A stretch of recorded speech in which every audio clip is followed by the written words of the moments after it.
Okay. So good morning. Good morning. And today we're going to talk about this mandatory public education system as it is mandatory, but it has failed the people who look like you and me. So I made me look a little bit more like me, but not quite. Got a little white hair, a little bit of knowledge, and failure is just not an option in America. So, should we hear Nevada's latest, how they actually do things? Everything is done from the governor's office, but I don't believe, and I'm looking for that minority council. I'm looking for the people who would look like us, as we are not in a room talking about the failure of the mandatory services. So, let's just see. Let's just share the screen.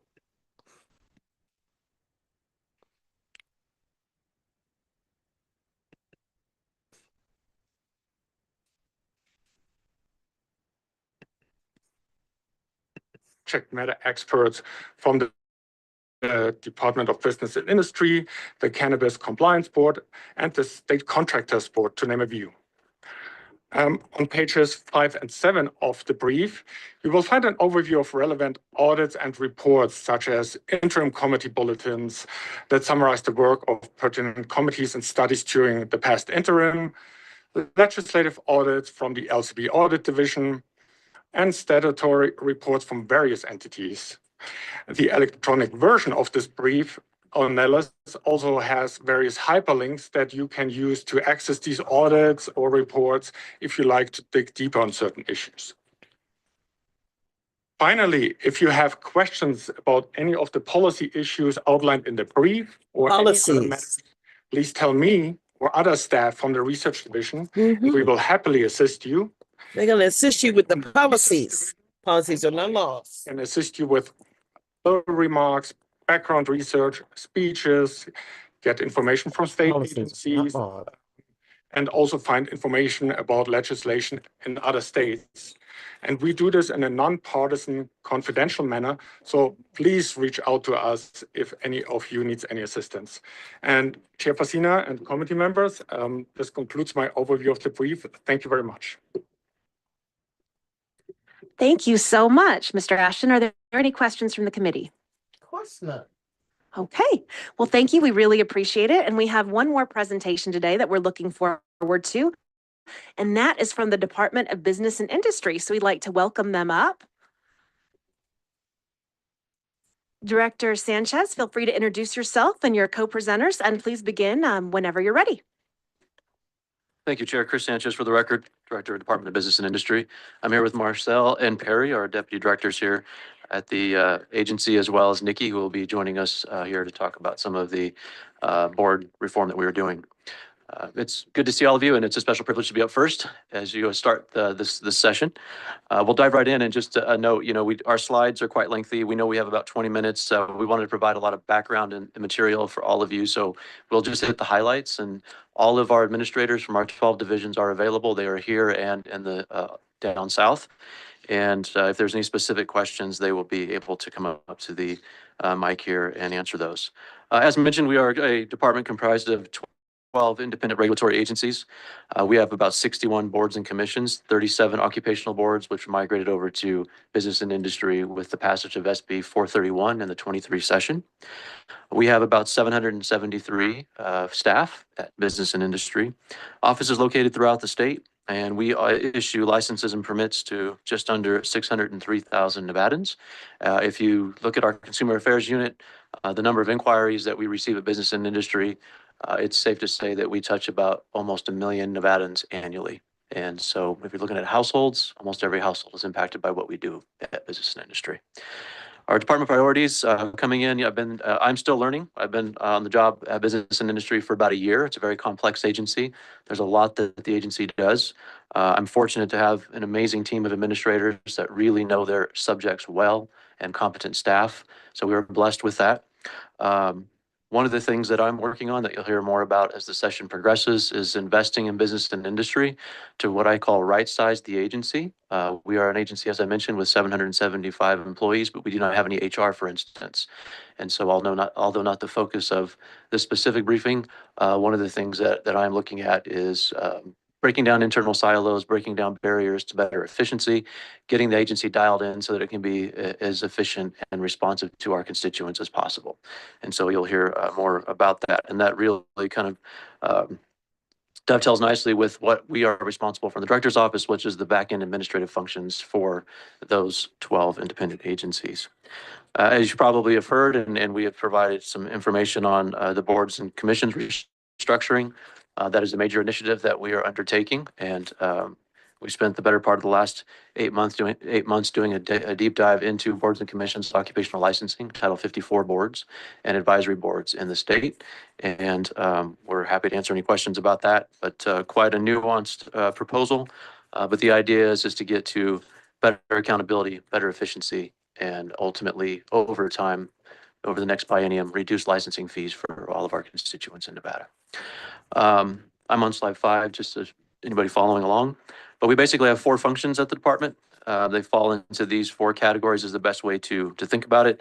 And both Perry and Marcel and Nikki will dive in and give more information on each of the buckets. But we have commerce and capital regulation, community development, labor and workforce protection, consumer protection, and advocacy. And of course, our 12 agencies kind of break into those functions. Yeah, you'll see on slide 6 a breakdown of the funding for the department. We are a majority fee-based agency. Fiscal year 26, we have 3.4% general fund, and fiscal year 27, Federal about 8.9% general fund. So the majority of what we do, as vast as we are, is funded through those fees. And we are working to be very expeditious with all the funds that we receive, whether they are general fund or whether they are through our licensing fees. It's important to me as the director to make sure that we are efficient, that we are using every dollar, no matter where it originates from, as best as we can, and maximizing that dollar for our constituents across the state. On slide 7 is the breakdown of the general fund allocation, that percentages that I mentioned just a minute ago.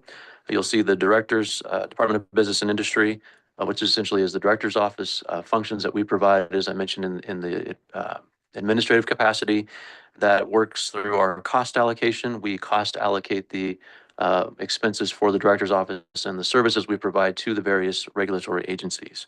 And so a portion of those agencies, as listed here, Housing Division, Real Estate and Labor, are general funded. So a portion of the director's budget, department budget, comes out of those agencies, which is why the department is listed here on the list.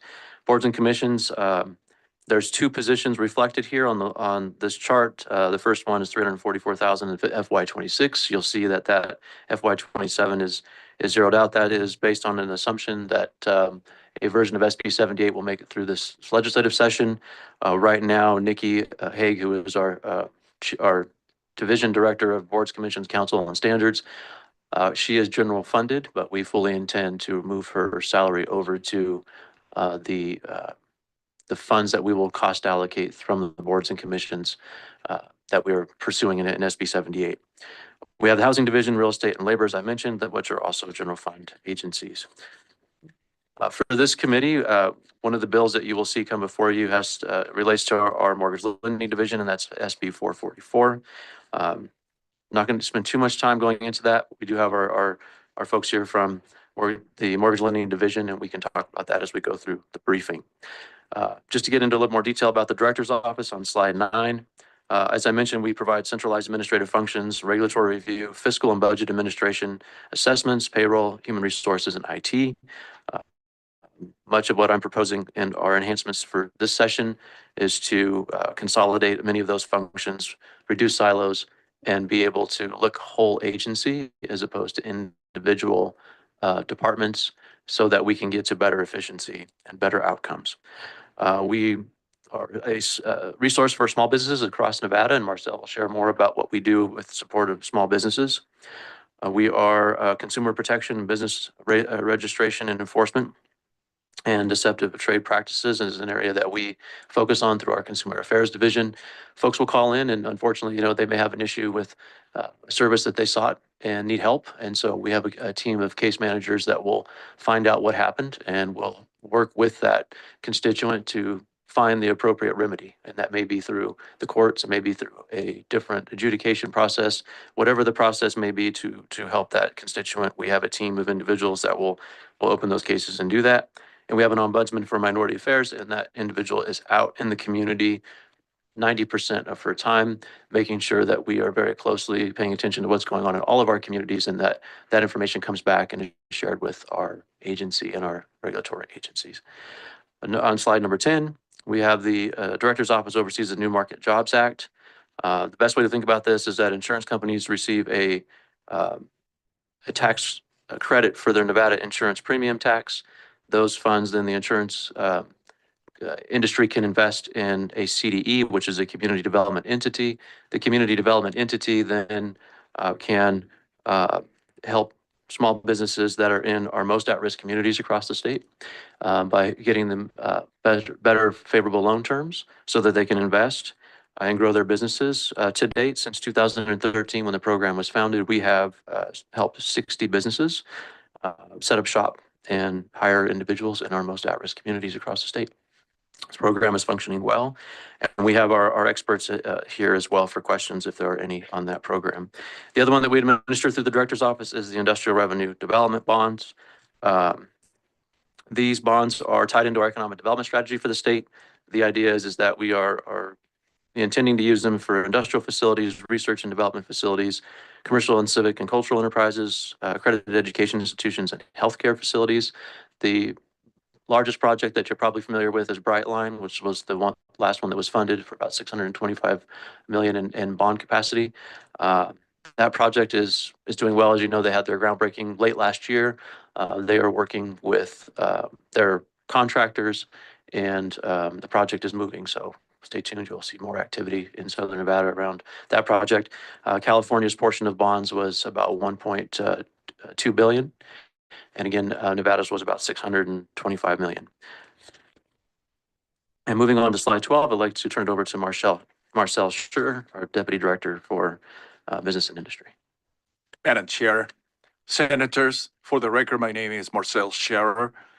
And what you have in front of you on slide 12 is basically what we call business help and advocacy.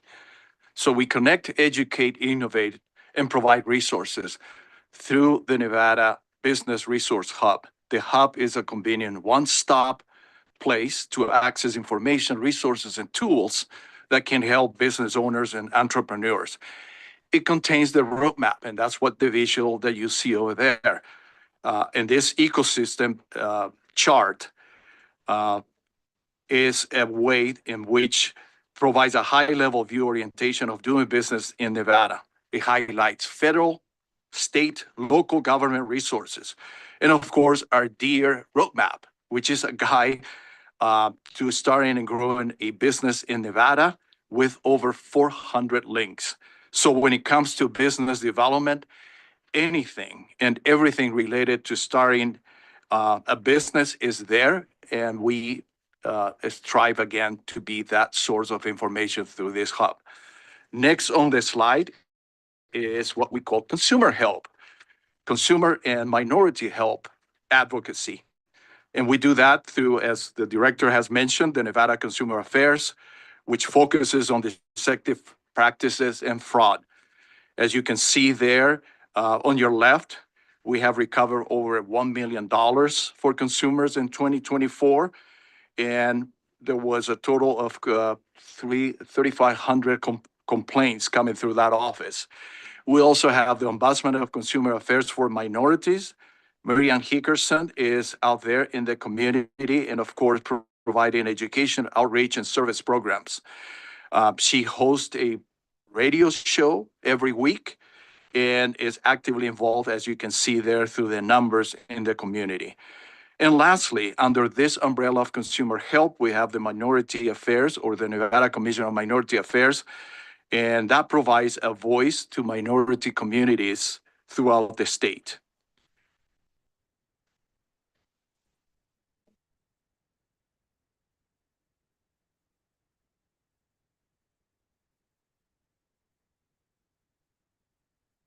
Good morning, Madam Chair and Senators. My name is Nikki Haig. I am the Deputy Director over the Office of Boards, Commissions, and Council Standards. We license 267,600 licensees through the state through the occupational and licensing boards. Um, The office was established with Senate Bill 431 during the 2023 legislative session. The law gives the office the purview over 37 of the professional, occupational, and licensing boards to establish centralized administration, uniform standards, uphold transparency, consumer protection, and ensure efficacy and efficiency. However, in SB 431 did not provide the necessary funding or the staff to fully support these efforts. As a result, SB 78 is what we will be bringing in to the legislative session this year to enhance and increase the board commission's accountability and transparency, enhance operations and reduce redundancy, and reduce administrative costs and the burdens to the licensees. Thank you.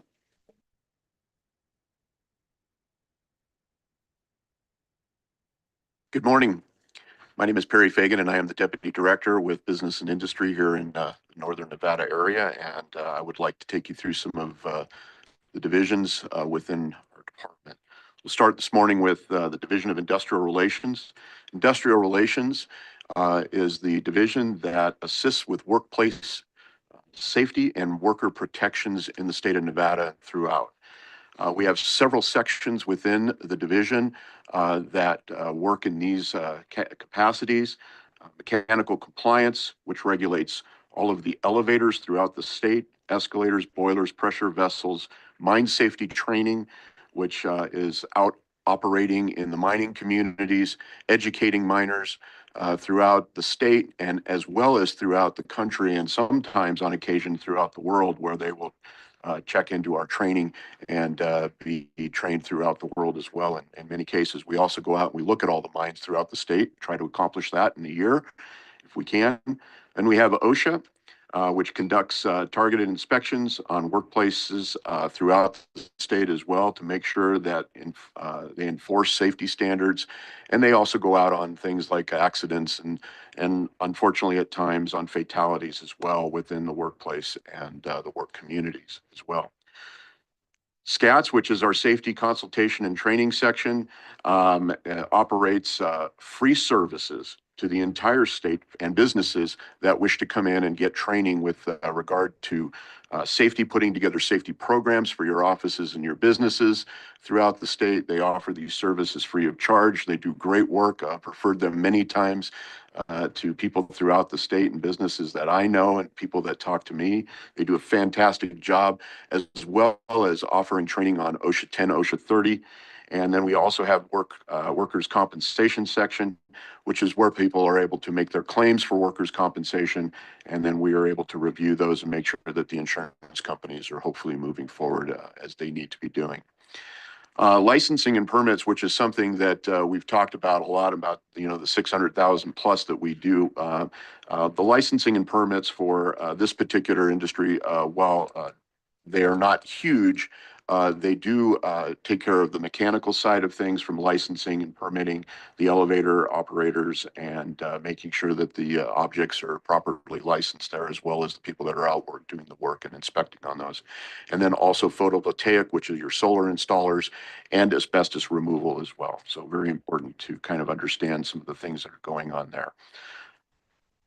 These are just some of the numbers regarding what they are doing on an annual basis. And you can see that the larger we get in the state, the more opportunity there is to be out doing the work that we need to be doing. And it is a lot of work. And so we appreciate the efforts that this division does as it moves forward. Moving on to the housing division. The housing division licenses and permits about 653 individuals and businesses. This is primarily through the manufactured housing division section within the housing division. And they do some fantastic work, as many of you already know, working with our administrator, Steve Acroth. One of the things that's important to note is that the division currently is working through about, I believe it's close to $1 billion over the last several years through ARPA funding in the Home Means Nevada initiative. And so they are, I believe, a little over 25% through those monies and getting those moving in the right direction and spent. And then also there's a little asterisk at the bottom regarding the general fund. And it's important to note that primarily this agency is a fee-funded agency. And we also operate through a lot of the federal programs and the federal grants that come through and the monies that come through from the federal side of things to turn around and take care of a lot of the affordable housing projects and programs that we do. Very little of the funding that we get, and it operates through the general fund, and that is strictly as a result of the supportive housing development that we're doing in Windsor Park, which many of you are also familiar with that project.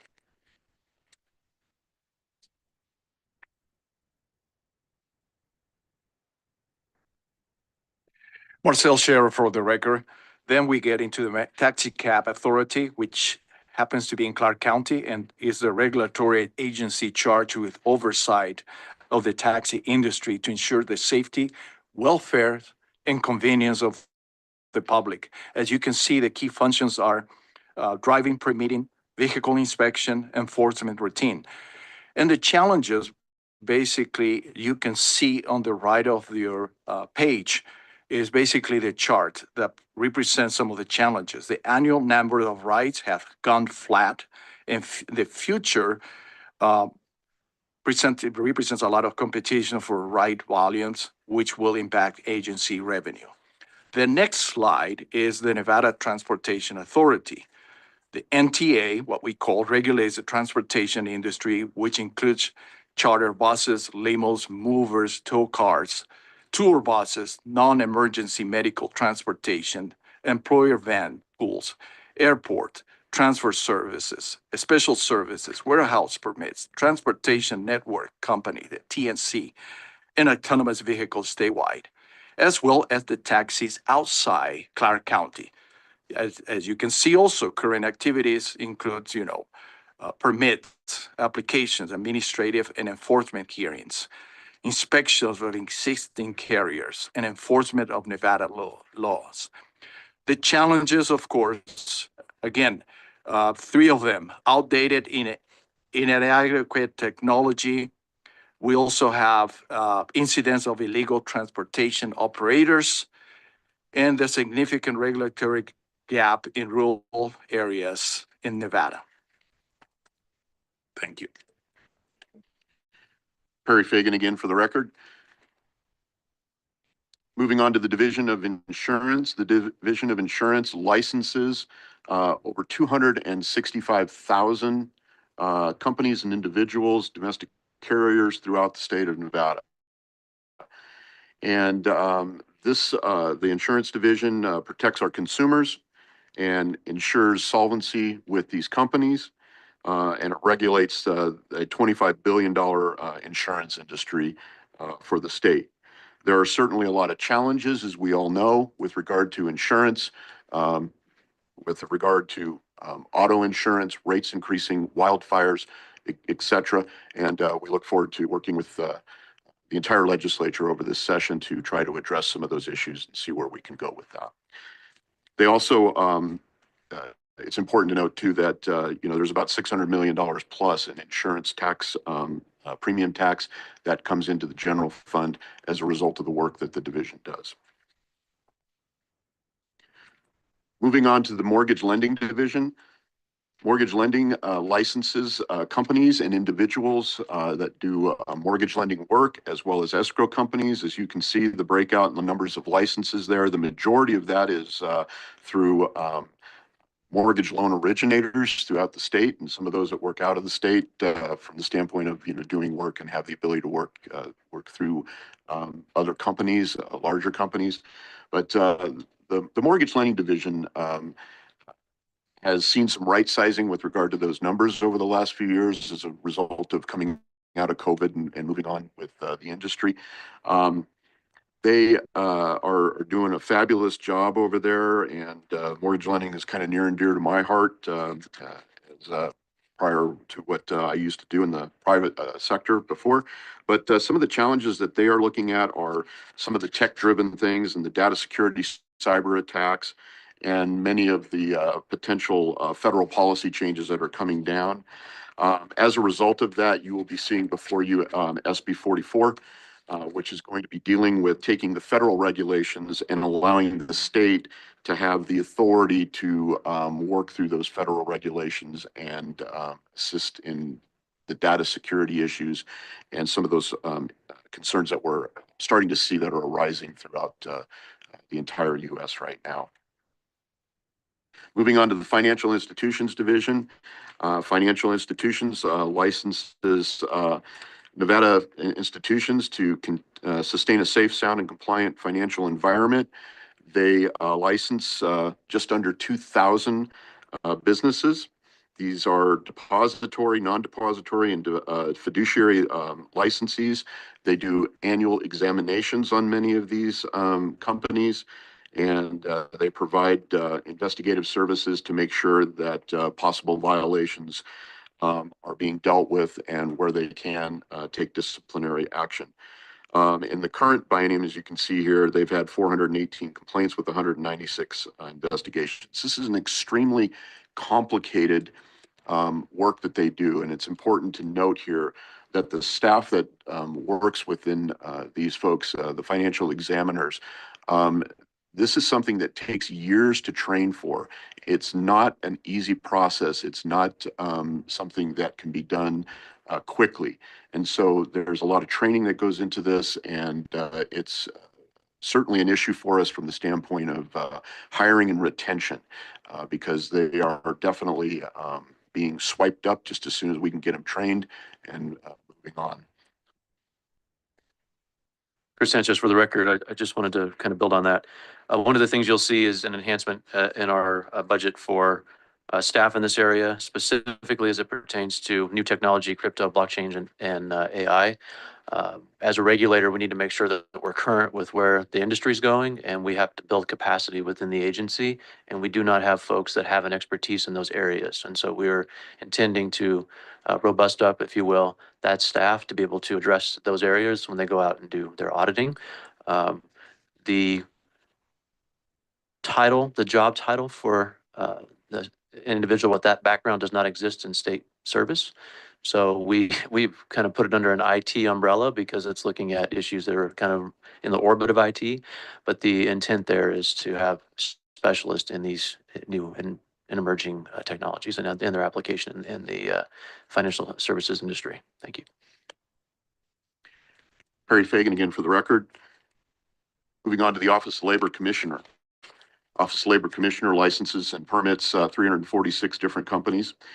And one of the things that you can see here that I just want to touch on briefly with regard, there's a lot of information here with regard to the statutes, the regulations that they oversee. But as you can see, since 2021, there's been a significant increase in wage claims. And so this is something that we're working on within this agency to make sure that we can handle that. And it's one of the reasons why you'll probably see some enhancements coming through with regard to staffing as we try to make sure that we can continue to stay up with these continuing wage claim problems that we're seeing out there.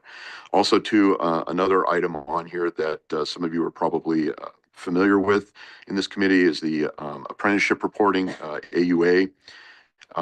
And those numbers are just starting to roll in now.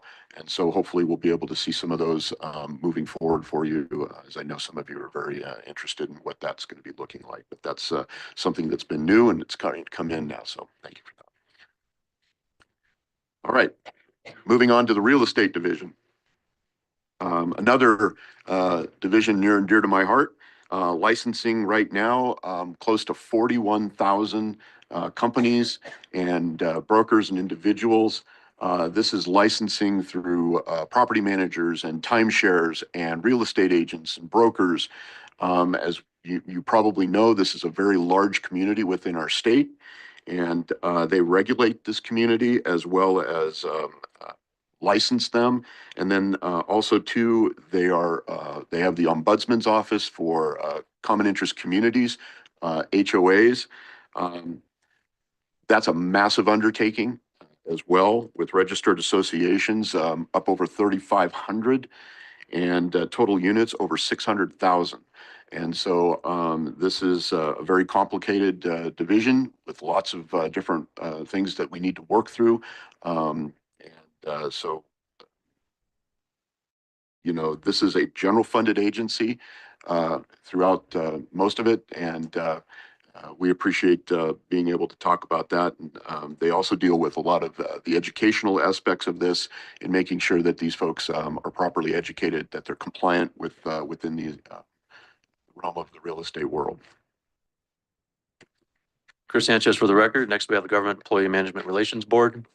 They are the administrative court resolving disputes between local governments and their employee organizations. Serve about 212 local state entities, 157 employee organizations, 5 labor organizations in the state, and about 17,000 state government employees and 88,000 local government employees with 271 bargaining units. A small team at EMRB and their board, but they do an amazing job. And they, as you can see with their 2006 budget, about 900 million and, or excuse me, 900,000, and fiscal year 2007, about 894,000.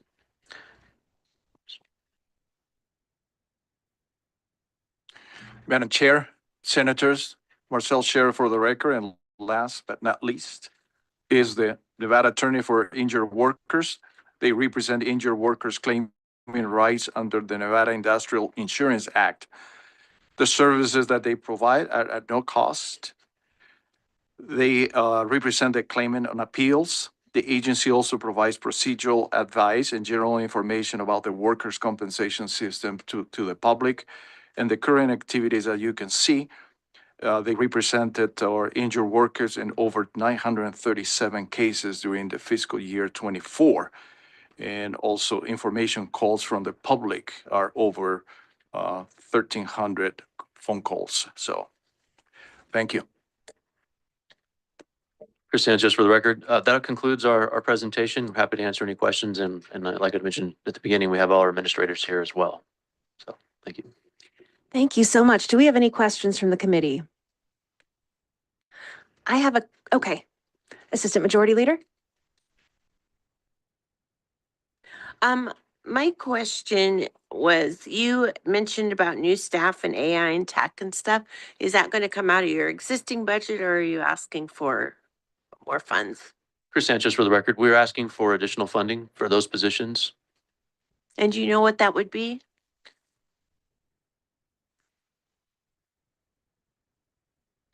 And what is that, what bill? I mean, you listed you listed 3 bills, I think, that you're bringing forward. Is it encompassed in one of those bills? Chris Sanchez for the record. We'll follow up with the exact amounts for those salary requests that we have. And then the second part of the question was with respect to what vehicle that was in. That was in the GovRec in the budget. Thank you. Thank you so much, Senator Steinbach. Thank you, Madam Chair. Director Sanchez, you mentioned reducing licensing fees was a goal of your division. Can you expand on that? Is that all through SB 78 or do you have other avenues to do that? Thank you, Senator. So yes, it will be through the reform that we are proposing with SB 78. I have to say that that was not one of our initial goals, but it actually is a byproduct of better efficiency and better government, frankly. We have right now about 250 contracted full-time and part-time staff that our occupational licensing Title 54 boards employ. With our proposal, we will have about 60 staff that will be at business and industry. That 250 staff, full-time contracted and part-time, are about 38 million annually. With the proposal that we are making, those costs will be reduced to 19 million, but it's something that's really important to recognize here is that we do not intend to be laying a lot of folks off. We will migrate folks over to business and industry. Keep in mind that 38 million that I mentioned is all in for all the administrative costs. So right now we have 37 websites. We have a lot of duplication in the services on the back end. By consolidating all of that, getting rid of the duplication and getting to better efficiency, we can reduce the overall cost. With our proposal, we have merged boards. We have seasoned staff in our occupational licensing boards that have been around a long time. They are experts in their industry. We want to retain that staff. They will be able to be employed by the new merge boards. All the authorities for that hiring will move from the individual boards to the merge boards, so that we can retain those folks and then bring in those two, many of them, like I mentioned, about 60 into business and industry. We'll also be working with the Department of Employment Training and Rehabilitation. As you know, the state has a lot of vacancies, and we want to make sure that for folks that may choose not to come over to BNI or may not want to work in the merge boards, that there are other opportunities in the state, so we can kind of have a handoff to Dieter in working with our department administration with our assistance in finding positions for those individuals. Thank you. Follow-up question? Thank you. With that, and that's great. Reduced fees would be amazing, but do you anticipate any extended times in getting licenses then because of that? Chris Sanchez for the record. Thank you. One of the things that we are acutely aware of is that many of our boards are operating very efficiently. Not all boards, unfortunately. One of the things is with the merge board implementation, if that structure is to pass the legislature, is that we are not going to be in a hurry to do it. We want to get it right. And so we envision over the next biennium creating the merge boards. In doing so, we will make sure that as we migrate to that new model, that the operational efficiency of the boards is maintained and that there are no delays. You know, the last thing that I want to do is impact the folks that are out with their shingle trying to do their job. And we will be expedient in that. We will be very thoughtful and strategic. We intend to bring the merge boards, those boards we intend to merge, I should say, into, you know, the conference room, so to speak, and map out what that will look like, what their current structure is, how they operate, and do that very, very carefully and thoughtfully. Thank you, Madam Chair.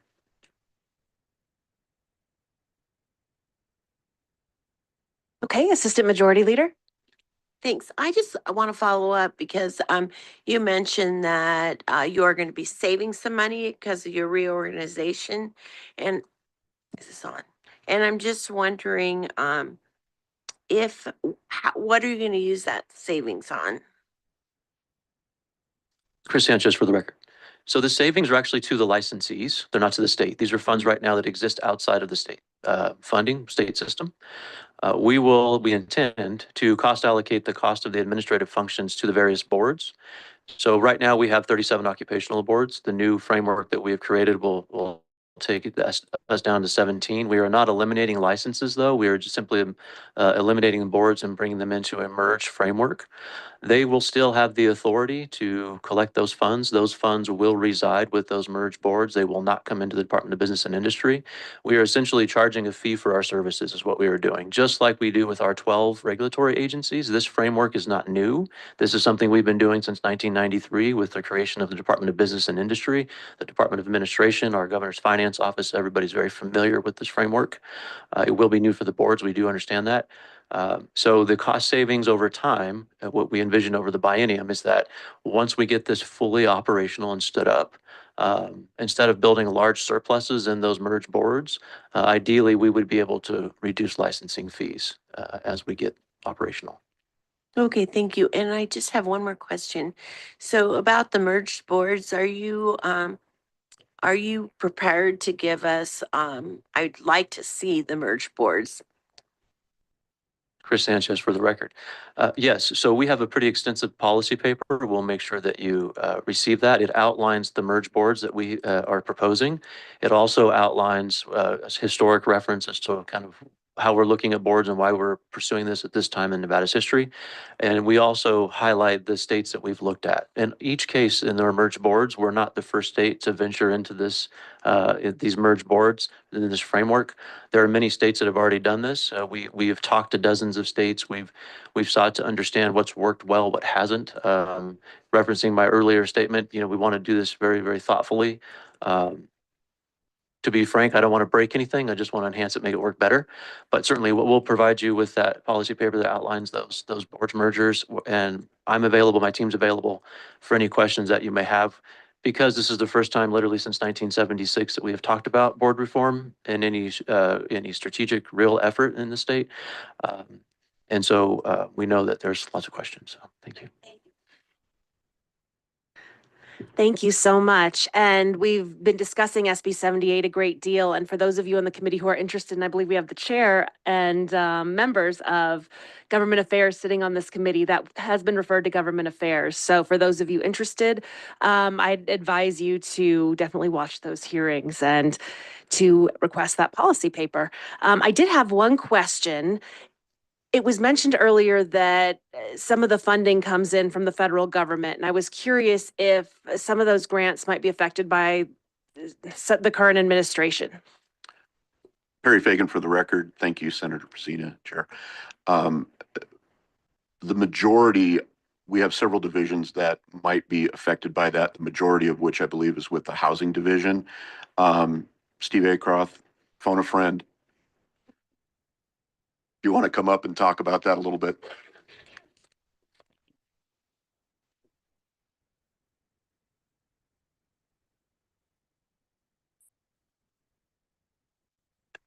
Good morning, Chair Pazina, Steve Acroft, Administrator of the Nevada Housing Division for the record.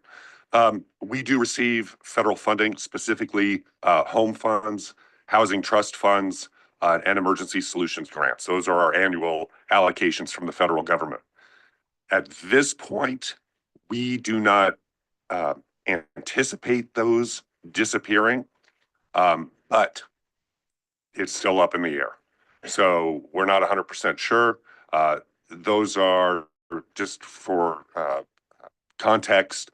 The home funds are roughly $3 million a year. ESG, Emergency Solution Grants, is about $400,000 a year, and the Housing Trust Fund historically has also been about $3 million a year. So it's not a lot of funding, but it is important funding in what we do.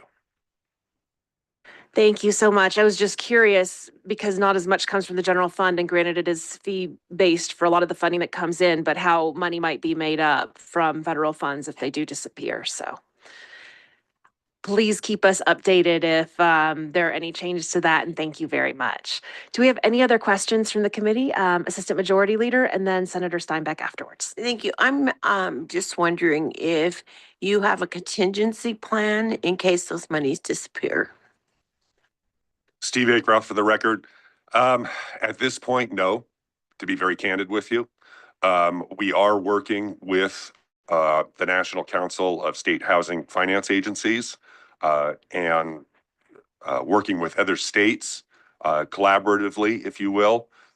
It's all fresh, obviously. It's 2 weeks since we've heard about this. So,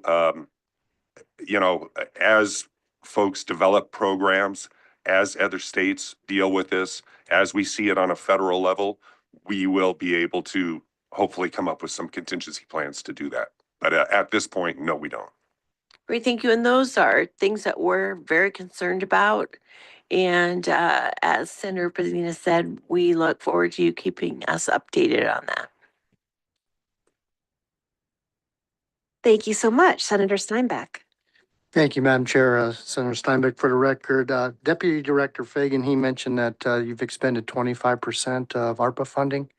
What is the expectation on the other 75%? And do you expect to be able to utilize all of that funding? Thank you for the question, Steve Acroft, for the record. It's actually a little bit higher than that. If I'm not mistaken, we're in the 30 to 40% expenditure rate. And the expenditure date of December 31st, 2026, well within where we expect to be. So as far as expending all the funding that we're getting through the Home Means Nevada initiative. Thank you. Okay. Any more questions? Senator Ellison? Thank you, Madam Chair. I enjoyed your presentation. A lot of information to follow up on, and my thing fell apart. So what I would like to do, if I could, is if you do hear any changes, ask if you'd please come back to the committee and give us an update, because I think this is so important what we're going to do with the budgets throughout the whole state. Chris Sanchez for the record. Absolutely, Senator. We will. We'll update staff and we'll come before the committee. Thank you. Sure. All right. Seeing no further questions, I'd like to thank you so much for the presentation, Director, to the staff. We really appreciate it. I think it's so important that we ensure the entire committee is educated on everything that we'll be discussing throughout the session, and we really appreciated your time and the very thorough presentation. So thank you very much. Thank you, Chair Pacino. And that moves us into public comments. As a reminder, members of the public can provide public comment in person, by phone, or submit written public comment to the committee's email. Instructions for providing public comment can always be found on the agenda, including the call-in information. And we look forward to hearing your comments. We ask that you keep your comments brief and please avoid repetition of comments made by previous speakers. Due to time constraints, we may have to move on to the next person who wants to provide public comment. And in such a case, we always ask that you provide your public comment to us in writing so that we can ensure everything has been posted on Nellis, and that can go to the committee's email address. Finally, we ask that you clearly state and spell your name for the record.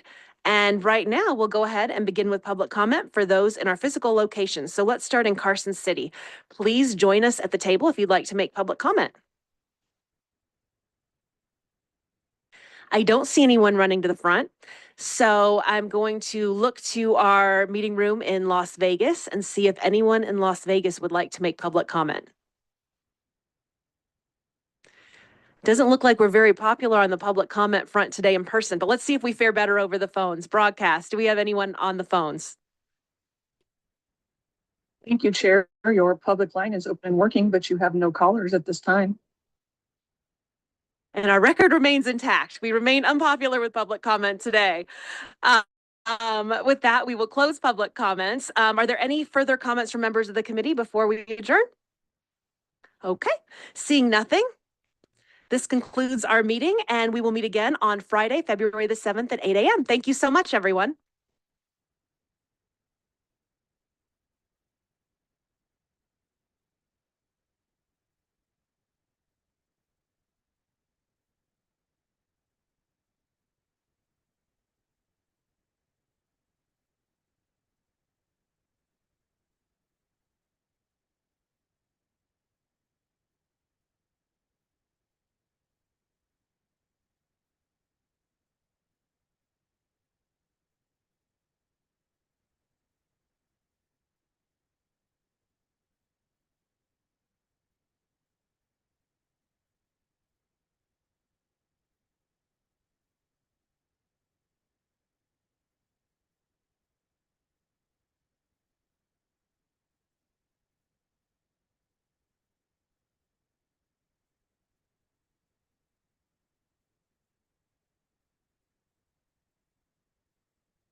Talk about that. No. Well. Let's pause. Stop the share. Oh my goodness. We ran out of time. Usually it just goes into another one, but it didn't do that. Where is it? Okay. Down here. Hmm. It's later. I don't know.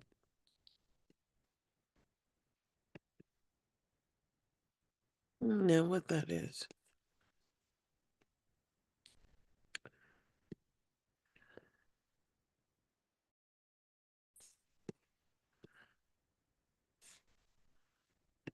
P.M. sharp on Monday, Wednesday, and Friday. We will begin on time.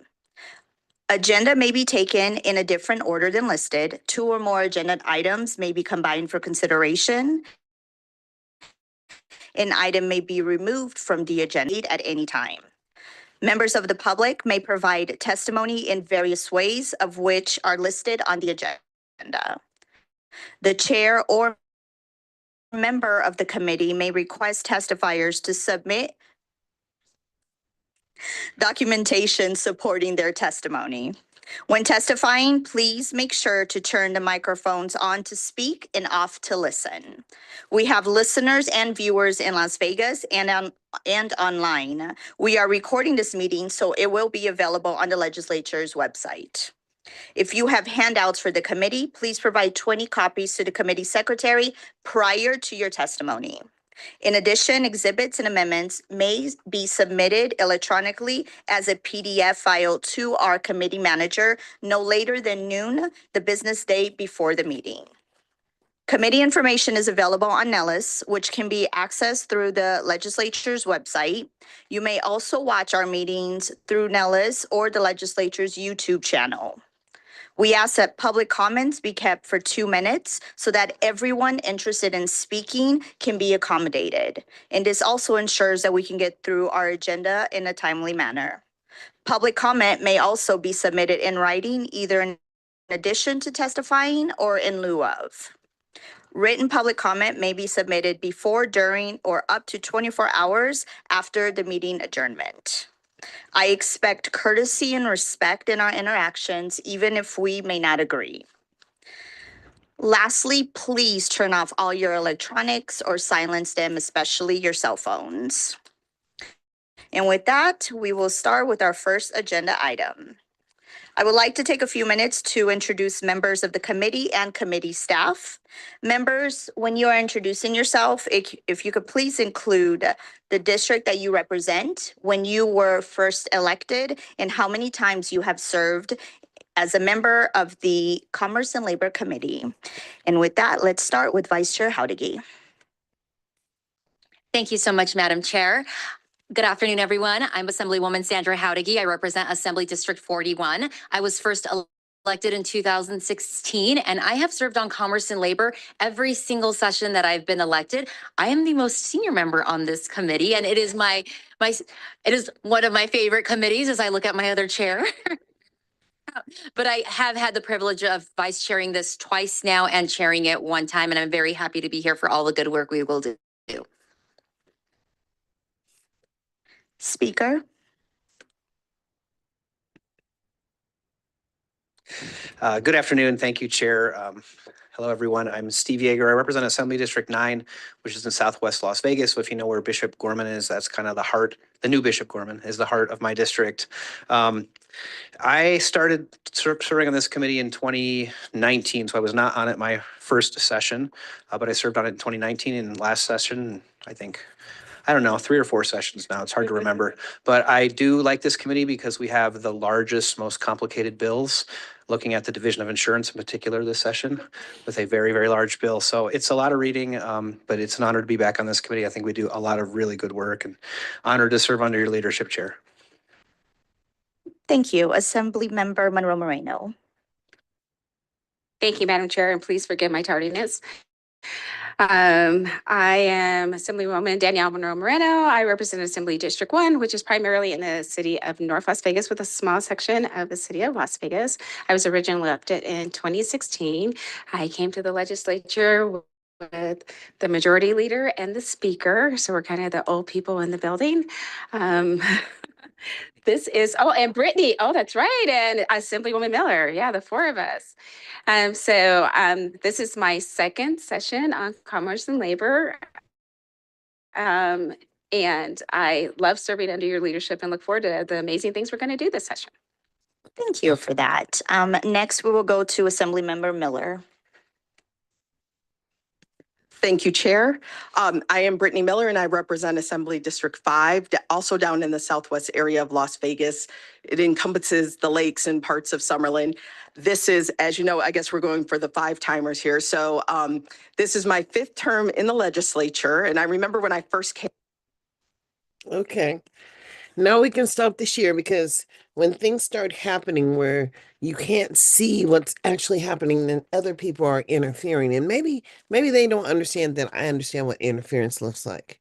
And so, I stop the share. Let's go for details. Here we go. And I stop the share. Because I don't like the games, because people like to play games. That's just real. So we can do what we choose to do. And I wanted to talk, in essence, about public services that are mandated here in America, as the district attorney certainly has full disclosure and has full opportunity to dissuade you from participating in life, because the DA has access to your children, and that's just real. And can take your children too. And so when we start looking at the numbers of the children who look like you, brown skin, where are they and where are they receiving their mandatory services? And here in Nevada, when we have all of these Black elected officials, yet they are not pulling you into a room and saying, this is the data that we know about. What can we do to support ourselves and our communities? Because the dollars don't flow in our community, and enough is enough. Because the few people that have made it, well, they're just so happy to made it. They want to be in front of the room telling you about their life. And I'm saying liberty and justice for all. That's what I'm saying. And so, at first, this live stream was working well. But when they start applying the policies down, then they stop. I can't share the stream. And then pretty soon you can't see the person who's talking. But anyways, it was like Brittany Miller. She's sitting on the committee. And Danielle Monroe Moreno, all Black individuals, all sitting on these legislative committees. But when we talk about the lack of access and adequacy for people who look like you and me. And then I said, well, what the hell? Where's my closed captioning? Should be here. Closed captioning should be here. I don't see it though. And there's host tools. Yep. No, no, no, no, no. And you can raise your hand and you can lower your hand. Say hello, hello. And then you can react. Recognizing hand gestures. Yep. Hey. And then they've got the chat feature. And it goes alongside. But you can't see any of these. But when you pay for something, it's supposed to work in the manner in which you thought it should work.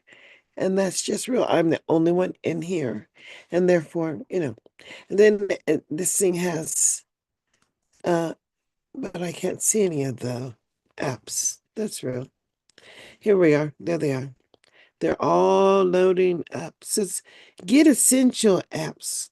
I don't know. You should be able to see them. And this says you would have to upgrade, but I am on Pro. I don't know. Premium for 1 year. Yes, we see. But in America, the deal is who are you? And as it is 2025 and February also, what do you expect to see? if you're not in the Army, I don't know. I don't know what you see, but I know when I pay for a shit, it should just work. Like my phone should ring. It started ringing for the first time today. I said, "Oh, my phone is ringing." And it rang.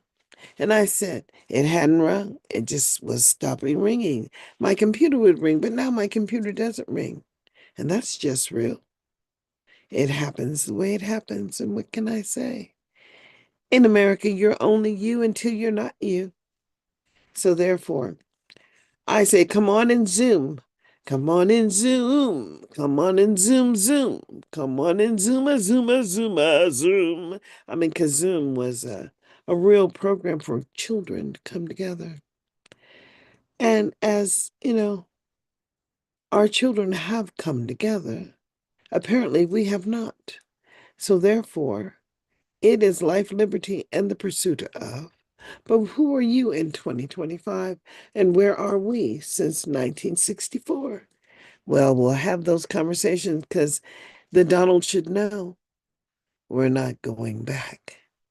So, y'all, have a blessed day. About to be out here.